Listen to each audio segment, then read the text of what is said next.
Labas draugai, norėjau pristatyti naują projektą, kurį pradėjom vystyti Kalnėnuose, Baskų gatvėje. Tai projekte numatyti 6 blokuoti vienbučiai namai, 3 kambarių bus jie, apie 59 kvadratinių metrų kotedžai. Jau turim išbetonuotus polius, kas yra smagu, nes viskas juda į priekį. 4 iš pačių kotedžų bus kampiniai, su didesniais šiek tiek sklipais, tai daugiau privatumo erdvės.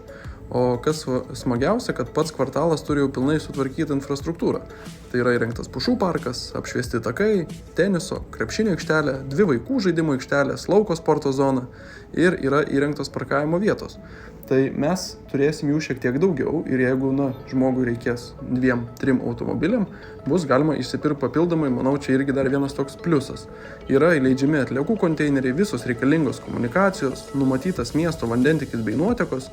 Tai iš tikrųjų yra nedidelis, jaukus, uždaras, sutvarkytas kvartaliukas Kalnėnuose, kuriame viskas jau paruošta. Ir jeigu jūs domina galbūt techniniai ar kiti klausimai, gali drąsiai rašyti, pateiksiu visus atsakymus ir rūpimus jūsų klausimus.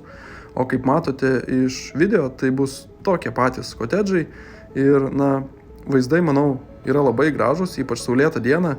Nebus problemų nei išeiti kažkur pasivaikščiot, šunį pavedžiot ar šiaip ramesniam gyvenimui su savo kiemu. Tai jeigu kas, kreipkitės.